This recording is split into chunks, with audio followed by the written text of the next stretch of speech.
كتاب الله دستوري كتاب الله دستوري وخير الخلق أسوتنا بسنته انجلى نوري لهدي الحق أرشدنا كتاب الله دستوري وخير الخلق أسوتنا بسنته انجلى نوري لهدي الحق أرشدنا كتاب الله دستوري وخير الخلق أسوتنا بسنته انجلى نوري لهدي الحق أرشدنا لزمت محاضن القرآن فذكر الله يسعدنا عرفنا إخوة الإيمان وللأخيار صحبتنا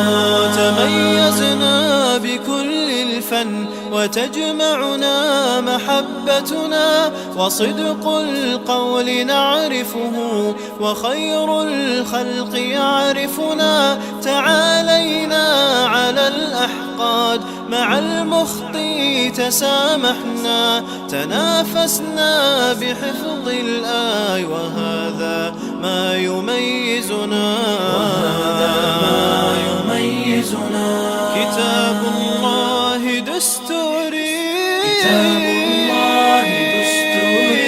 وخير الخلق أسوتنا بسنته انجلى نوري لهدي الحق أرشدنا كتاب الله دستوري وخير الخلق أسوتنا بسنته انجلى Ustaz Muhammad Fauzil Azim Hafizullah Ta'ala. Beliau penulis sekaligus pakar parenting yang insya Allah sebentar lagi akan membersahi kita pada acara ini. Yang kami hormati Ustaz Ridwan Hamidi LC MPI MA Hafizullah Ta'ala. Beliau juga akan menjadi salah satu pemateri kita pada hari ini, dan beliau juga selaku Dewan Syar'i Kutab Darussalam. Dan di Tlatah Yogyakarta ini beliau juga aktif sebagai Ketua MIUMI Yogyakarta.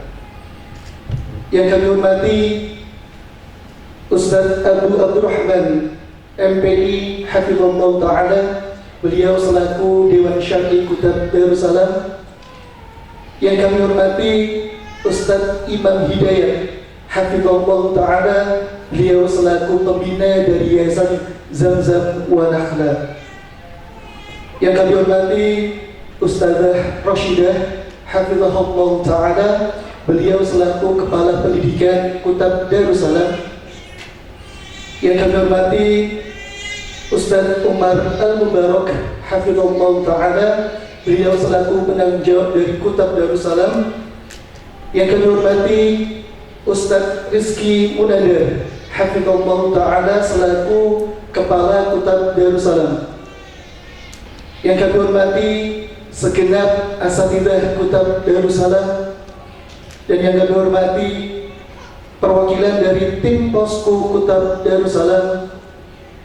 Dan yang kami hormati seluruh mudir asatidzah, perwakilan dari berbagai lembaga pendidikan Islam yang hadir pada hari ini. Semoga dirahmati Allah Tabaraka wa Ta'ala.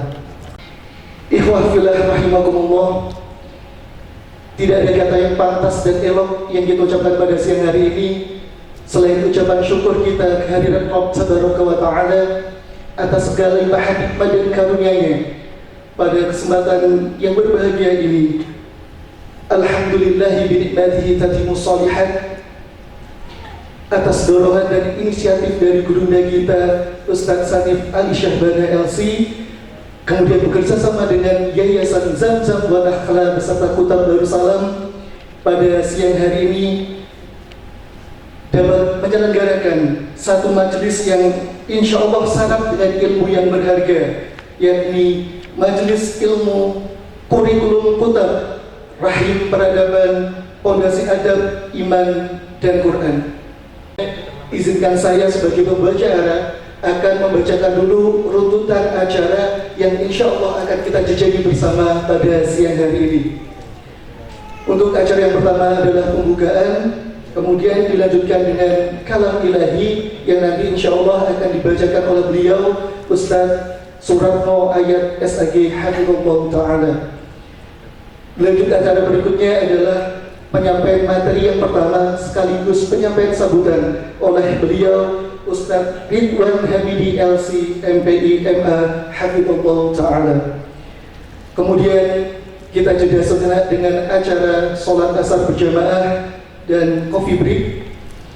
Setelah itu acara berlanjut pada pukul 15.30 waktu Indonesia Barat.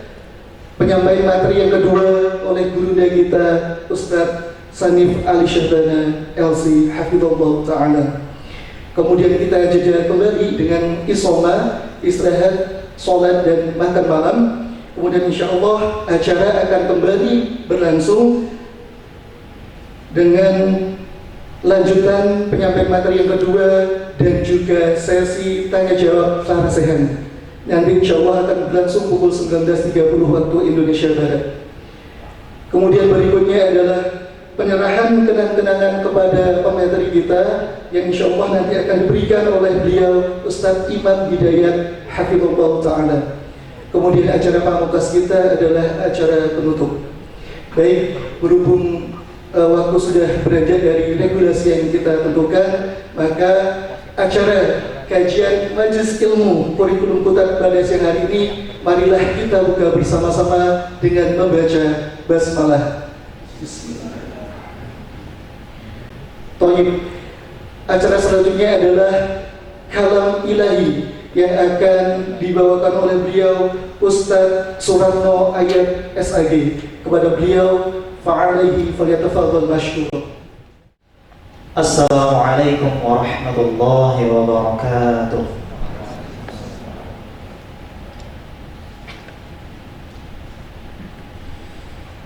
A'udzu billahi minasy syaithanir rajim. Bismillahirrahmanirrahim.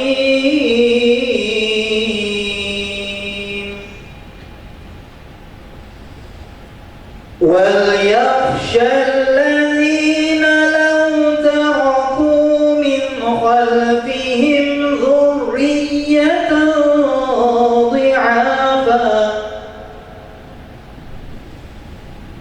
min khalfihim dhurriyyatan dhi'afan khafu 'alaihim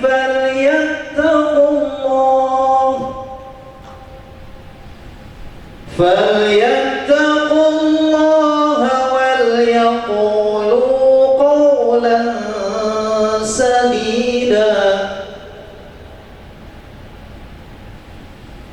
Innal ladzina ya'kuluna amwalal yatama zulman innama ya'kuluna fi butunihim nara wa sayaslawna sa'ira.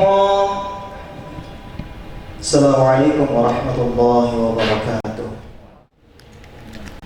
Baik, acara berikutnya adalah penyampaian materi sekaligus penyampaian sambutan oleh beliau Ustaz Ridwan Hamidi LC MPI MA. Beliau sekali lagi sebagai Dewan Syar'i Kutab Darussalam dan juga Ketua MIUMI Yogyakarta. Kepada beliau Ustaz Ridwan Hamidi LC MPI MA, fa'alaihi falyatafadhal mashkura.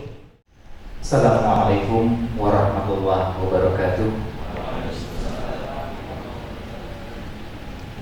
Alhamdulillahilladzi hadana al-Islam wa ikhtara lana khairul anam Muhammadin alaihi salatu wassalam. Amma ba'd.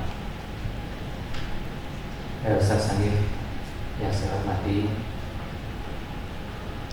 asatidzah dari Yayasan Zajamuan Nakhlah, Dewan Syar'i Kutab Darussalam, kemudian asatidzah dari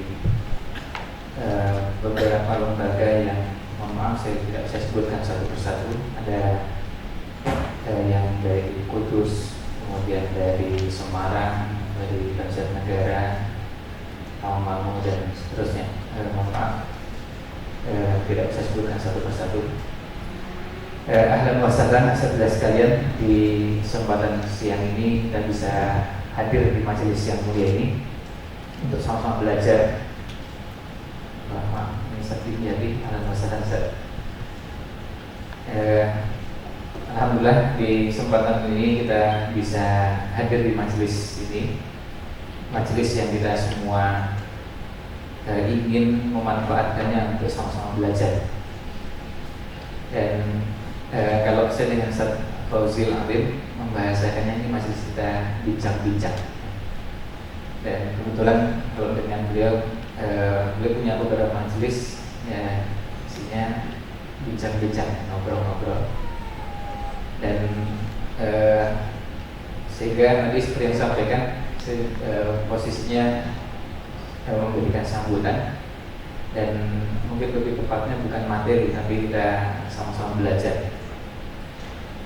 Pertama kita menyampaikan ucapan terima kasih atas waktu yang diluangkan oleh semua yang hadir pada kesempatan di siang ini. Selain pemateri juga asatidzah sekalian, termasuk para ustadzah ya. Sekaligus saya membiasakan menggunakan istilah asatidzah karena di beberapa tempat penggunaan asatidz itu dikritik oleh beberapa ahli bahasa, itu bentuk jamak yang kurang tepat ya. Karena yang lebih tepat asatidzah, bukan asatidz.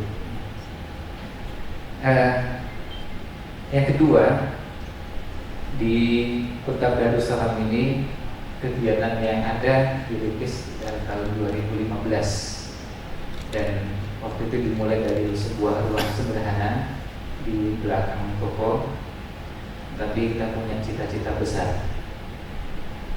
Ilustrasi itu kira-kira hampir sama seperti kalau kita ketemu tukang bangunan, lalu kemudian ada 3 tukang bangunan mengerjakan bangunan yang sama. Bangunannya sebuah madrasah. Yang satu ditanya, "Mas, jenengan ini lagi ngapain di sini?" Jawabnya, "Ya, mencari duit lah daripada nganggur." Yang pertama. Lalu yang kedua, jawabannya sudah agak lebih baik, yang mengatakan, "Ya, saya cari nafkah untuk menghidupi keluarga." Lalu yang ketiga, ketika ditanya dengan pertanyaan yang sama, jawabannya, "Saya di sini membangun peradaban."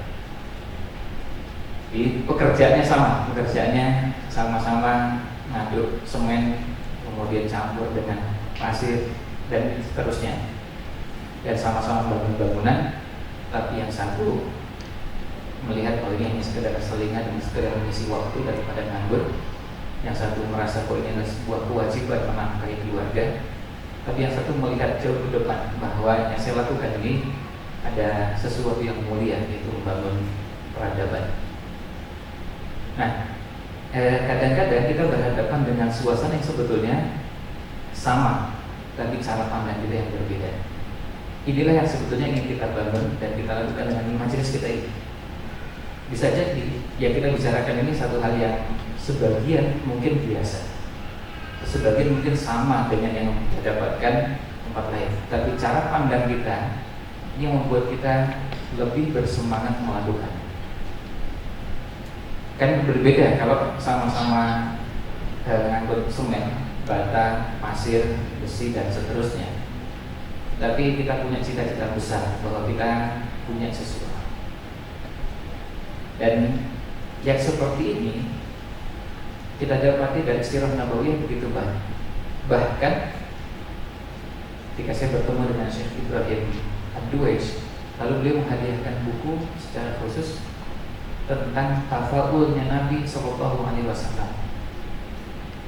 Jadi Nabi SAW memberikan optimisme dan kadang-kadang bicara tentang sesuatu yang besar, tapi itu disampaikan dalam kondisi genting. Misalnya dalam perang Ahzab, ketika membangun parit yang yang begitu besar dan batu-batunya luar biasa. Nah, ketika membangun itu, Nabi SAW memberikan harapan besar bahwa ada sesuatu yang kalian akan dapatkan jauh depan kelak. Kalau orang berpikirnya sederhana, semua kita jauh-jauh sekarang kita dikepung, kok mikir akan menguasai Persia, Romawi, ini itu. Sekarang di depan mata kita ini ada urusan yang harus kita selesaikan. Tapi ternyata apa? Ternyata tafaul atau optimisme yang dibangun oleh Nabi SAW itu kadang-kadang beliau sampaikan dalam kondisi-kondisi genting. Nah, hal-hal seperti ini yang kadang-kadang kita perlukan.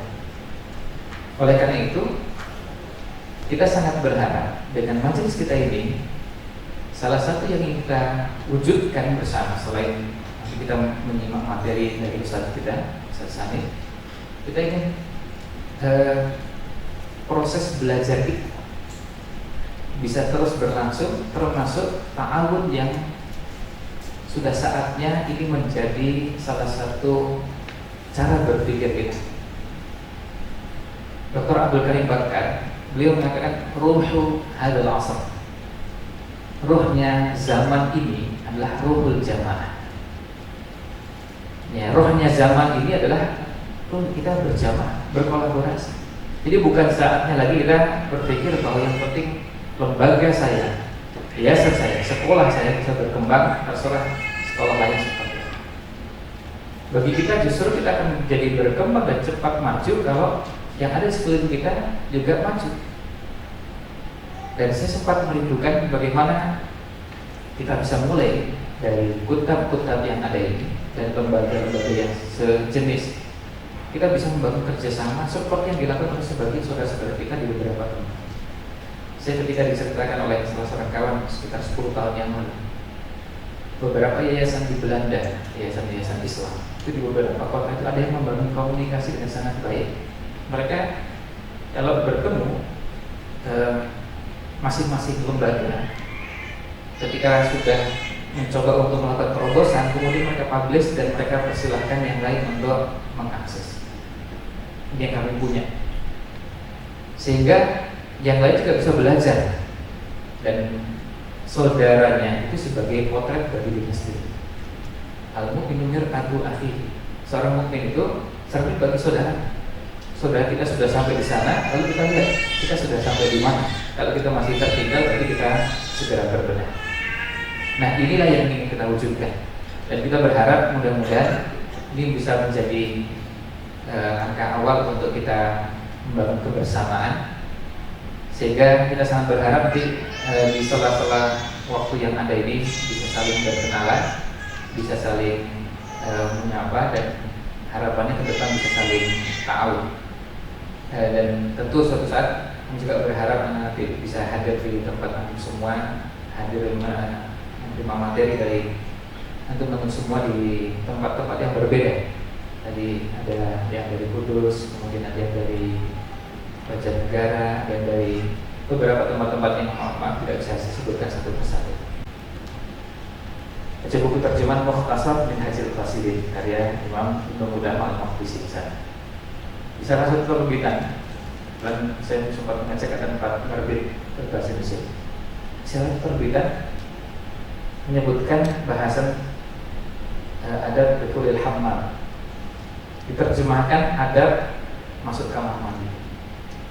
Al-hammam terjemahkan dengan masuk hammam itu diartikan kamar mandi. Saya yakin ini pasti lulusan pesantren. Ya, pasti ini nggak pernah belajar istilah hammam yang ada di 700 tahun yang lalu. Karena pasti akan bingung ketika masuk ke bahasannya. Kenapa ketika masuk di bahasan itu di antara adab masuk kamar mandi, di situ di antaranya adalah ketika masuk kebetulannya menutup aurat.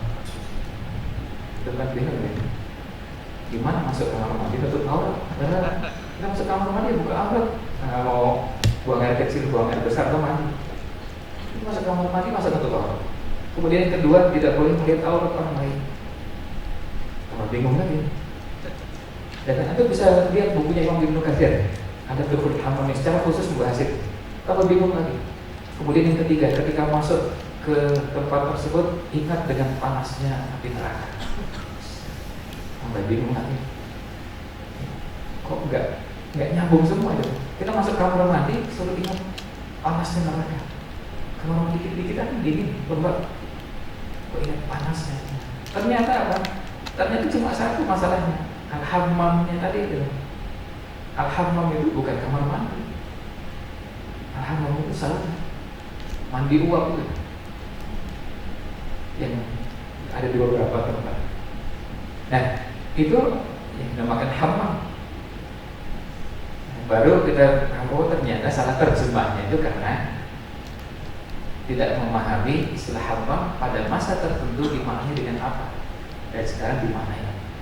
Dan negara mana yang sampai sekarang masih menggunakan istilah hammam? Kalau di Saudi sekarang hammam mandi. Tapi kalau kita ke Maroko berbeda. Maroko masih menggunakan istilah hammam bukan untuk kamar mandi dan masih banyak bentuk-bentuk yang lain. Tapi intinya kita bisa melihat bagaimana beberapa hal tadi perlu orang-orang yang punya kemampuan tertentu bisa mencerna bahasa-bahasa.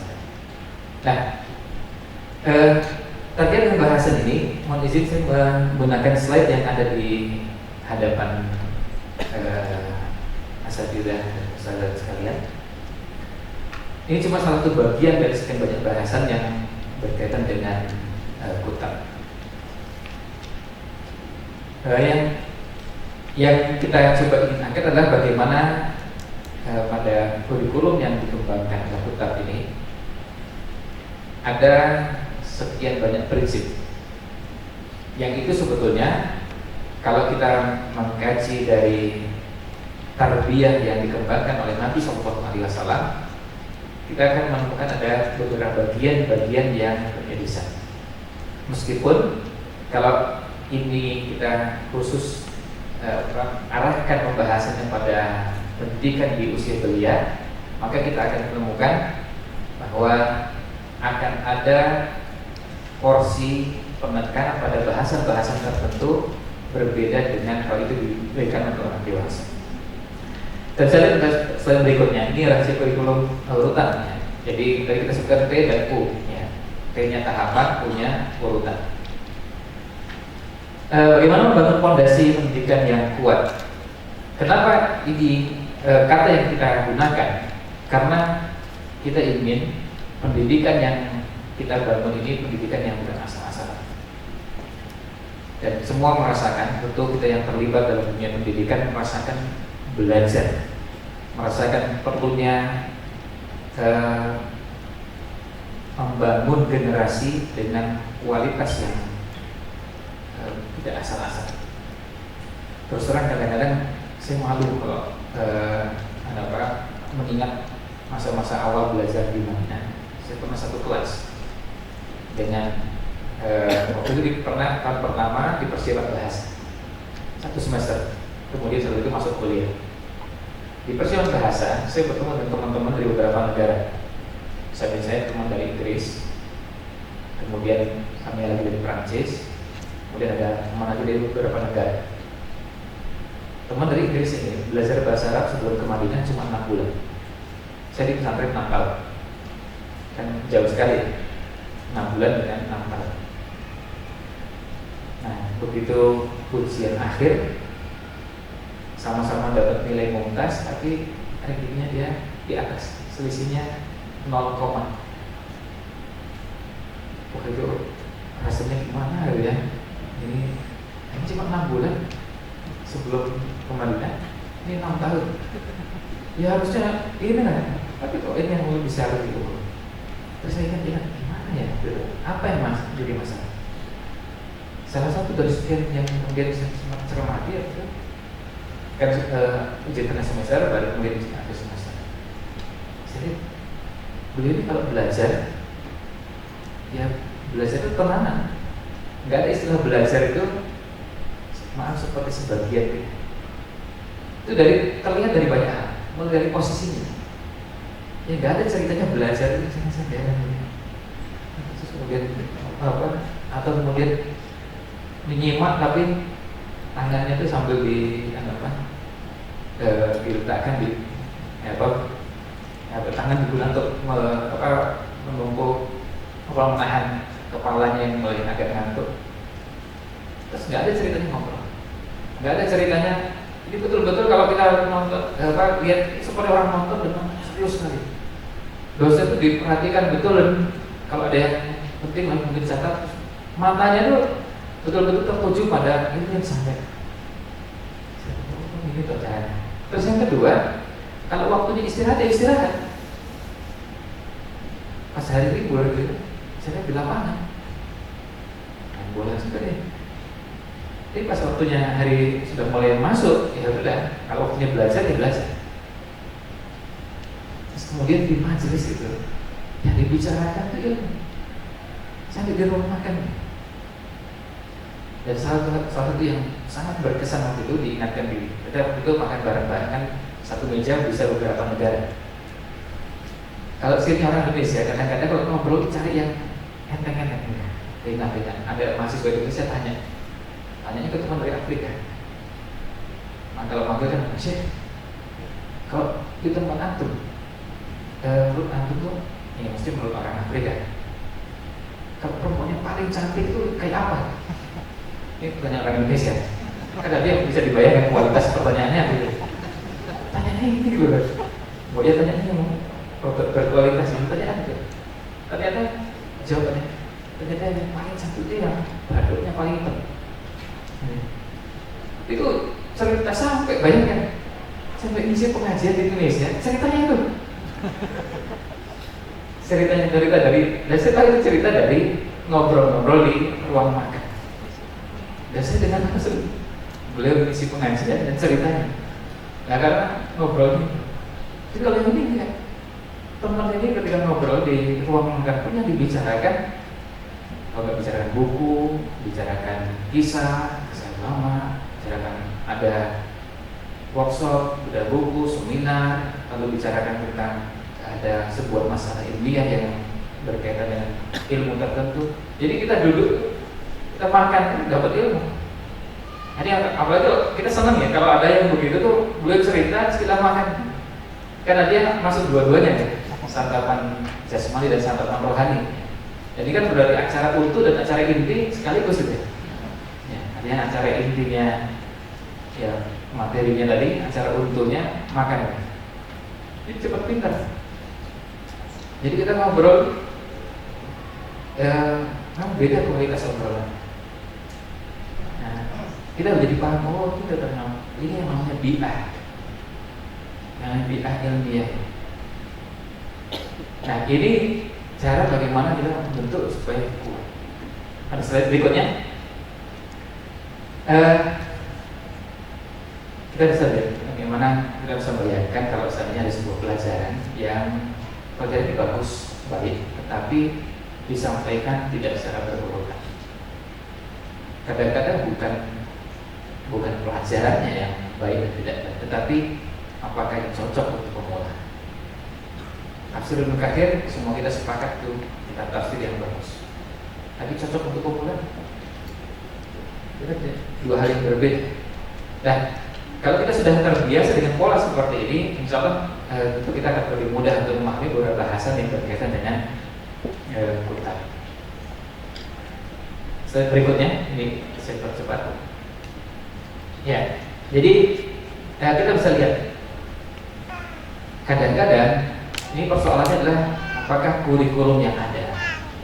Kurikulum yang ada ini diajarkan dengan urutan yang benar atau tidak.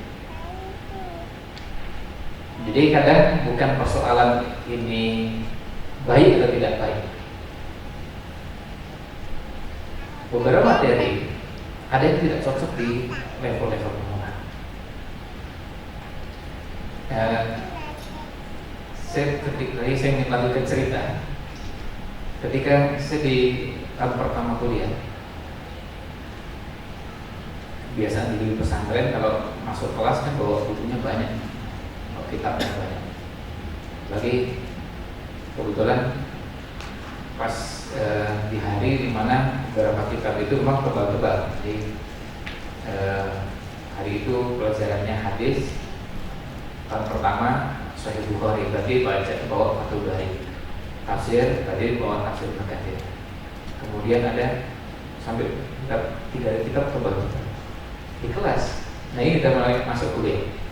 Kalau tadi persiapan bahasa, begitu masuk kuliah, saya bertemu dengan ada di kelas itu ada teman-teman dari beberapa negara. Di antaranya ada teman dari India.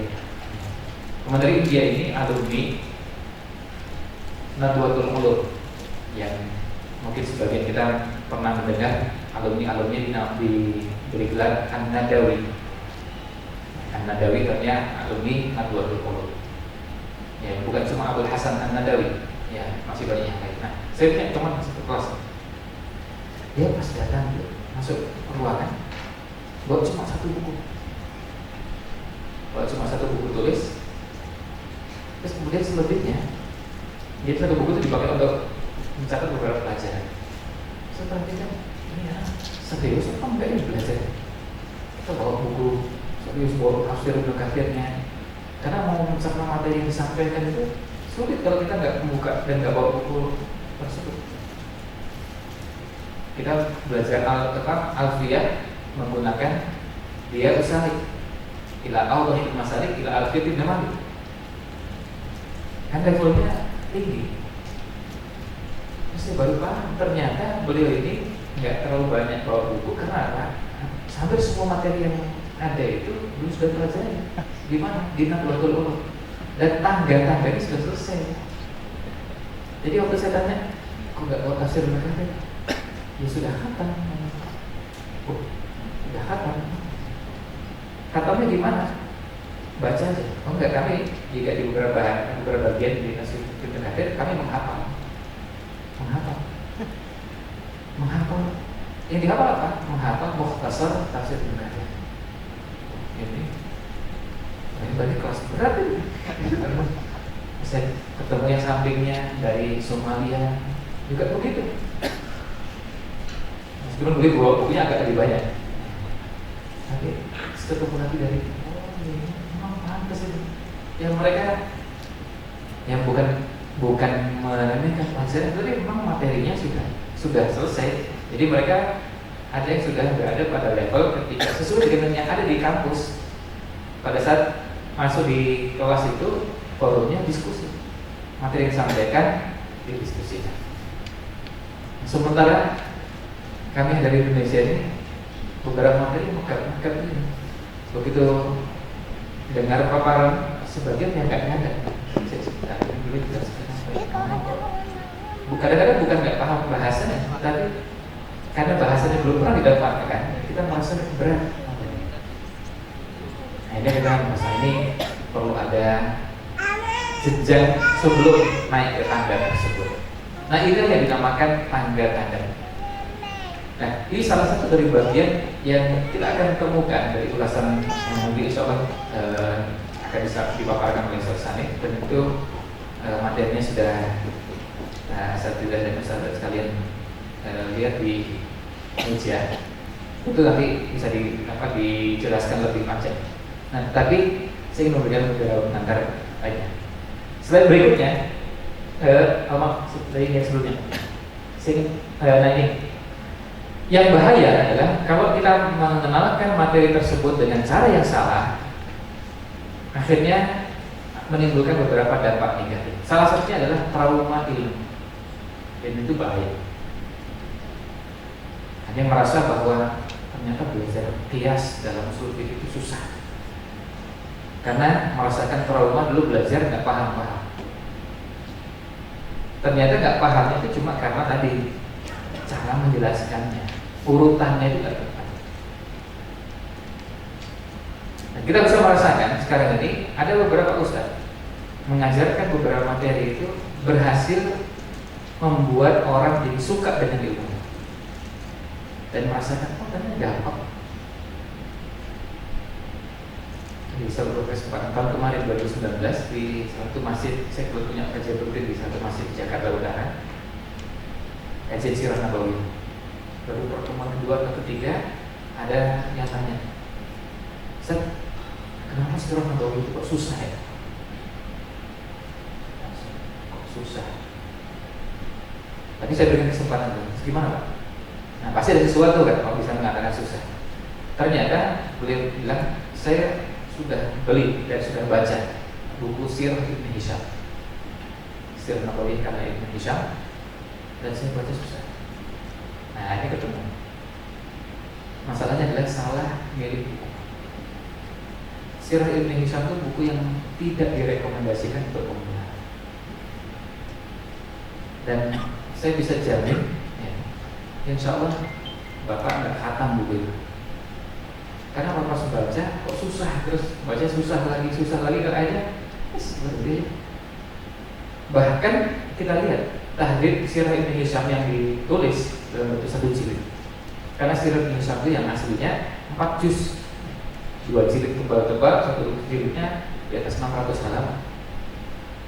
Kan kebayang orang baru kepingin belajar sirah dan semangat, lihat bukunya tebal, dan kemudian beliau itu karena ilmunya banyak, melimpah gitu. Jadi pada saat membahas sebuah bahasa, misalnya ayat, nah beliau bahas tafsirnya. Terus ketika bahas tafsir ada kata yang beliau perlu jelaskan, kadang-kadang beliau jelaskan tanpa pakai syair. Jadi bisa keluar jauh terus belum balik lagi. Kalau ilmunya banyak kan memang bisa begitu ya. Tapi kalau kita yang pemula kan caranya susah. Baru bahas satu bahasan sampai jauh sekali itu balik lagi. Kadang-kadang kita nggak tahu ini sudah balik atau belum. Itu kan susah. Kalau kita yang pemula kan bingung. Ya inginnya sebentar gampang-gampang aja dulu. Nanti baru naik ke tangga berikutnya dan tangga berikutnya. Nah itu yang sebetulnya kadang-kadang kita merasakan kesulitannya. Dan itu yang kita kenal dengan trauma ini. Akhirnya merasa belajar susah dan nggak mau belajar. Padahal kalau kita belajar Sirah Nabawiyah, kalau kita belajar Sirah Nabawiyahnya menggunakan buku misalnya yang paling ringan, paling sederhana, kalau sekarang sudah ada terjemahannya, Muqaddimah Tahdhibul Asma wal Lughatnya Imam An-Nawawi, sudah ada terjemahannya dan sudah ada tahqiqnya, takhrijnya. Kan bukunya sudah ukuran buku tanggung yang istilahnya seperti orang buku yang memang bisa dibaca sambil makan gitu. Jadi cuma pegang satu tangan, bisa menggunakan tangan kiri, tangan kanannya sambil makan. Itu bisa karena ukuran bukunya kecil, tebal bukunya juga ya nggak seberapa. Ulasannya sederhana. Kalau kita baca itu, ternyata sirah yang gampang. Kalau pakai itu, tapi kalau menggunakan Sirah Ibn Hisham, ya rasanya berat luar biasa. Dan kita pernah coba mengecek ke beberapa ustaz. Makanya kemudian tahun 2002 tidak salah, mungkin semua santri saya wajibkan menghatamkan buku sampai selesai buku sirah. Kita pernah coba ngetes, banyak yang pernah belajar sirah belum pernah khatam Sirah Ibn Hisham. Dan itu kita maklum karena memang berat. Kemudian bacaannya tidak mudah dicerna karena apa? Karena kadang membahas kisah, kemudian riwayat, setelah itu ada tafsir ayatnya, bahas ayat, kemudian setelah itu masuk ke syair, balik lagi kisah. Nah, bahasan yang tidak runtut seperti ini tentu tidak mudah dicerna, apalagi bagi pemula. Tapi bagi yang ingin menggali riwayat-riwayat kaya, ini isinya ilmu, cuma orang belum tentu mengetahui bahwa ini betul-betul ilmu yang berkualitas. Nah ini yang dinamakan trauma ilmu. Selanjutnya, nah hari ini kita ditugaskan oleh Nabi SAW untuk melahirkan generasi yang sehebat generasi sahabat. Semua kita hafal dengan sabda Nabi SAW, khairun nasi qarni, sebagian riwayatnya khairul quruni qarni, tsumma alladziina yalunahum, tsumma alladziina yalunahum. Kita ingin melahirkan generasi sehebat generasi sahabat. Ya, kalaupun kita menyadari bahwa memang layak ya'alaikum zaman illa walladzi ba'dahu syarrun minhu, tidak akan muncul satu zaman melainkan zaman berikutnya lebih buruk dari zaman sebelumnya. Kita menyadari pasti kualitasnya tidak mungkin sehebat generasi sahabat. Tapi kalau kita pasang standar dengan standar yang tinggi, kemudian kita mengarah ke sana, kalaupun kita berada di bawahnya dan maka di bawahnya agak jauh, standar yang tinggi tadi sudah lebih baik daripada kita sejak awal memasang standar yang keliru atau memasang standar yang terlalu rendah. slide berikutnya. Nah, ini saya ingin mengangkatkan pada bagaimana yang ini kita bangun adalah membangun generasi yang kita ilustrasikan itu sebagai bangunan yang kokoh, bangunan yang kuat.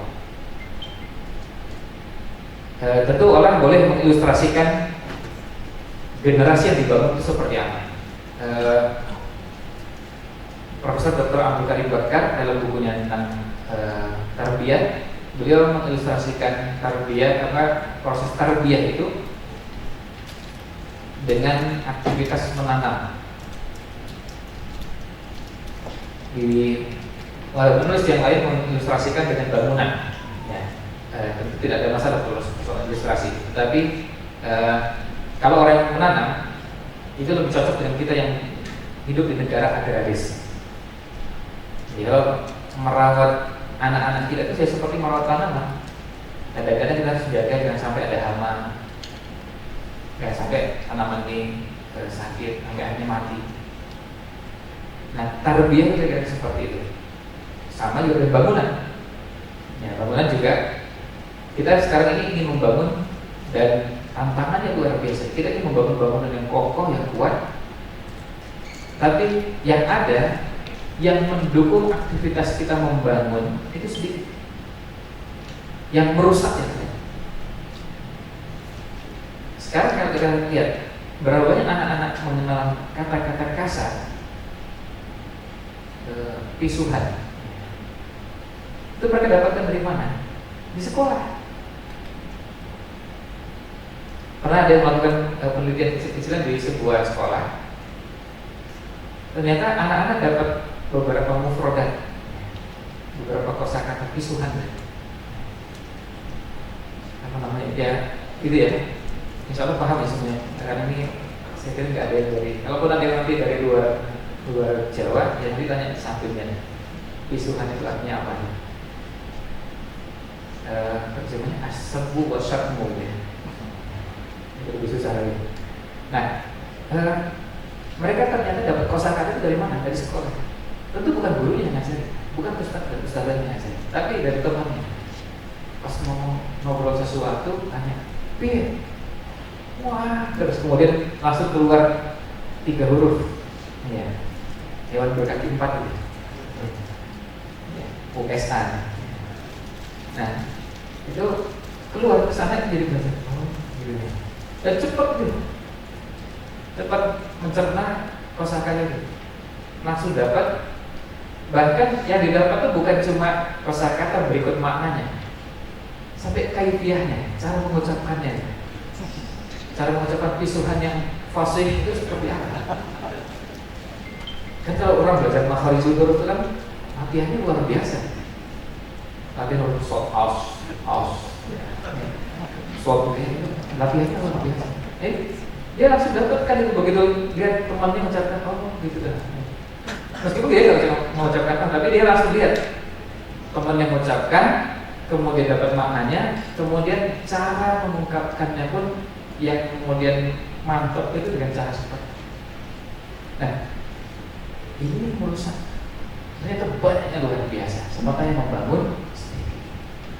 Nah, inilah yang sebenarnya ingin kita bangun. Jadi ingin membangun bangunan yang kokoh. Nah, kita masuk ke slide berikutnya. Terus ya, kita lewati aja. Ya, lewati lagi. Terus ya, lewati lagi. Satu lagi. Ya. Jadi kita ingin membangun bangunan yang kokoh. Ini biar jelas gambarnya. Saya ambilkan gambar bangunan tertinggi di dunia. Gambar bangunan tertinggi di dunia.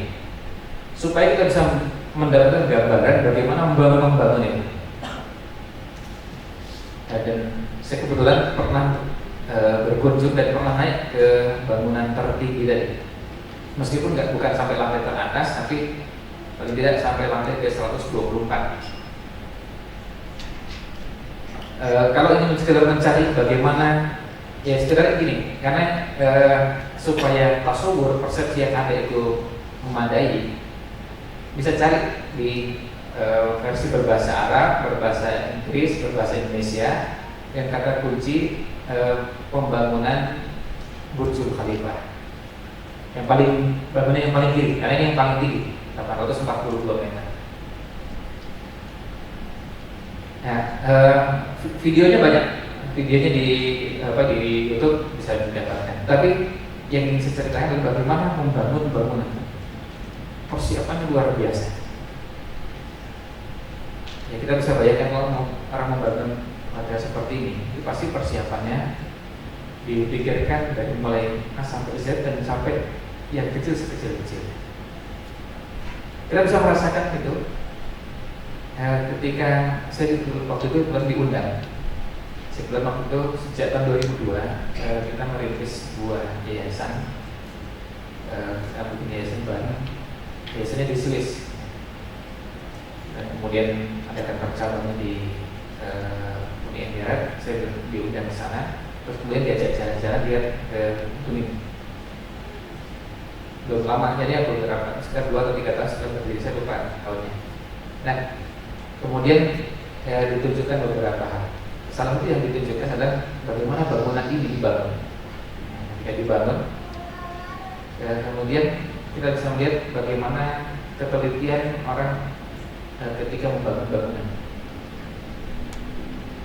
Lift dari yang lantai paling bawah sampai yang paling atas, itu kan harus ada lift khusus dalam kondisi darurat, dan bentuk-bentuk liftnya beragam. Salah satu lift adalah lift yang terbuka untuk umum. Kalau kita berkunjung ke sana, kita sebagai turis bisa naik ke lantai 124 menggunakan lift dengan kecepatan hanya 60 detik. Kita bisa bayangkan naik ke lantai 124 kecepatannya 60 detik. Berarti ya 2 lantai atau 2, sekian lantai itu 1 detik. Kan bicara kecepatannya, jadi liftnya kencang sekali itu, kan cepat sekali itu naik ke atasnya. Ya kalau sekarang kalau kita pernah naik lift di hotel manapun kan nggak ada yang sekencang itu. Kalau kencang sekali kan bisa sampai di atas mabuk semua ya. Nah, gimana caranya ngatur getaran, kemudian termasuk juga dibuat gelap, tertutup, supaya yang dilihat cuma pemandangan atau gambar tertentu di dalam lift. Sebab kalau yang dilihat yang di luar itu kan bisa mengerikan ya. Orang bisa ketakutan luar biasa. Diatur suaranya, getarannya, sampai baunya, sampai wanginya di lift itu dipikirkan. Nah, kita sampai sedetail itu. Nah, kalau kita sudah pernah menggambarkan dan mendapatkan bayangan tentang bagaimana membangun bangunan yang sangat kokoh dan menjulang sangat tinggi, lalu kita coba bayangkan kita ini menyiapkan anak-anak kita. Apakah sedetail itu? Apakah kita juga menyiapkan anak-anak kita itu sejak usia nanti kita bisa dapatkan dari materi Sarsanit, usia pratambis, nanti usia berikutnya sampai usia balik. Berarti kita lihat ini harus disiapkan. Kadang-kadang kita menyiapkan untuk mendidik anak-anak kita, tapi kita nggak punya gambar yang utuh, gambar yang detail. Padahal mendidik anak jauh lebih penting daripada bangun bangunan seperti ini. Tapi mereka hitung sampai dengan sangat teliti dan hati-hati, termasuk kecepatan angin. Kalau semakin tinggi kan kecepatan anginnya semakin berbahaya untuk bangunan tertutup. Gimana caranya? Dengan tiupan angin yang sangat kencang itu, bangunan tetap tegak. Dan ketika saya diajak ngobrol, karena yang cerita orang Uni Emiratnya langsung, gue cerita ada sampai tukang bersihkan kacanya itu cari dari tempat, dari negara yang kira-kira terbiasa manjat-manjat, dari pegunungan Himalaya. Kerjanya dari sana ya. Itu yang bagian ngecat bersihkan kacanya itu. Kan bersihkan kaca di, bayangkan kalau di gedung lantai 60, kan dia ke bawah kan bisa tuh pingsan ya, nggak jadi ngelap kaca ya. Stres. Dicari orang yang biasa berada di tempat yang sangat tinggi dan tidak takut dengan ketinggian. Ternyata pekerja khusus itu dari negara tersebut.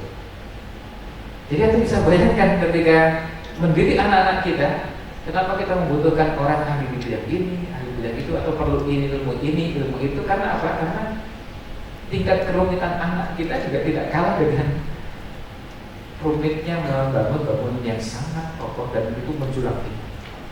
Kalau kita membangun cuma tenda itu pramuka, tenda pramuka itu kan bangunnya gampang ya dan bisa cepat. Ya kalau miring-miring itu tidak diperbaiki. Jadi kalau bangun gedung semakin tinggi persiapannya harus semakin banyak. Dan bahkan nanti kita akan lihat yang kita lakukan ke bawah yang tidak terlihat itu bisa jadi lebih lama daripada yang akan terlihat ke atas. Yang bikin pondasinya itu kedalamannya berapa meter untuk bisa bangunannya sangat kokoh sampai 842 meter. Ya tentu tidak harus juga ke bawah itu lebih banyak. Gimana caranya? Tidak harus lebih dalam, ada yang tidak sama antara bawah dan atas, bisa lebih pendek tetapi punya kekuatan, efisien, efektif. Nah itu perlu ini. Nah mendidik anak juga kira-kira seperti itu. Menyiapkan anak, kira-kira mereka ini akan kita siapkan seperti apa. Makanya kita akan merasakan tidak yang repot buat kita. Oleh karena itu, ya kita memang harus siap. Ketika kita menyiapkan generasi yang kelak akan meneruskan perjuangan umat ini, menegakkan agama ini, maka kita harus siap repot, termasuk mulai dari repot belajarnya. Kemudian nanti repot untuk menurunkan dalam bentuk kurikulum dan buat bahan ajarnya, menyiapkan guru-gurunya, dan semuanya kita harus siap repot karena memang yang kita siapkan bukan sesuatu yang asal-asalan. Nah, kalau pesan ini sudah bisa sampai dan bisa dipahami, insya Allah itu berarti sudah cukup pengantarnya.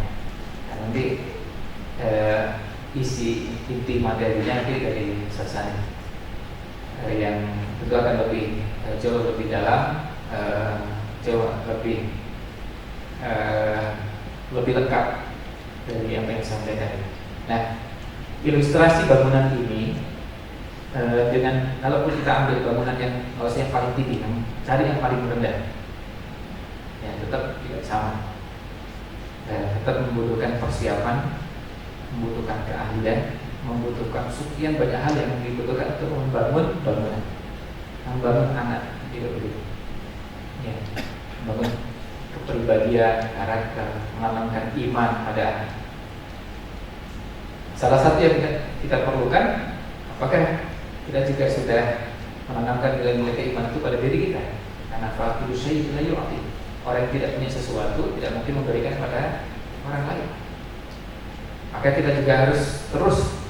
Makanya salah satu pesan untuk semua kita, termasuk para pengelola kitab, bahwa kita tidak pernah boleh mengatakan ada istilah berhenti dari proses belajar, berhenti dari proses mengamalkan keimanan. Kalau yang sudah tertanam keimanan, ya seperti yang Allah firmankan dalam Al-Quran, Allah menyeru kepada orang-orang yang beriman, perintahnya apa? Amin, beriman. Kita sudah beriman, kok disuruh beriman lagi? Ya karena memang iman ini perlu dirawat, perlu dijaga, dan yang sudah ada dikokohkan, dikuatkan. Apalagi kalau yang belum kuat, gimana cara menguatkannya? Nah ini yang harus dikuatkan terus dan tidak boleh berhenti. Maka kalau boleh memberi saran dari itu, saran ini pertama tentu di pandangan pribadi kita semua perlu kesiapan untuk terus belajar, kesiapan untuk berbenah, termasuk kalau kita nanti harus direpotkan dengan beberapa kewajiban-kewajiban yang tertuju pada diri kita sebagai bentuk dari upaya untuk menyiapkan bahwa kita memang layak untuk mendidik anak-anak. Nah itu mungkin yang bisa saya sampaikan sebagai bahan untuk sekedar pengantar dan mudah-mudahan ini ya, memenuhi dua harapan tadi. Yang pertama sambutan dan yang kedua sedikit pengantar untuk materi kita ini. Nanti saya tidak terlalu berpanjang dalam beberapa materi karena kita ingin mengambil porsi dari saat kita saat ini, dan kita ingin waktu yang nanti pada asar kemudian pada isya kita bisa optimalkan untuk menyerap materi yang akan beliau sampaikan. Sekaligus juga kita berharap kita juga bisa saling berbagi. Kita ingin menimba pengetahuan, wawasan dari semua yang hadir, karena saya sangat yakin yang hadir di ruangan ini bukan orang-orang yang baru kenal, baru belajar, baru pertama kali mendengar istilah tukar, sehingga mungkin lebih pasnya materi yang tadi itu materi yang cuma sekedar pengantar untuk siap nanti masuk ke materi yang agak lebih berat dari sasana. Mungkin begitu, dan selanjutnya nanti kalau ada masukan, saran dan lainnya, silakan saya kembalikan ke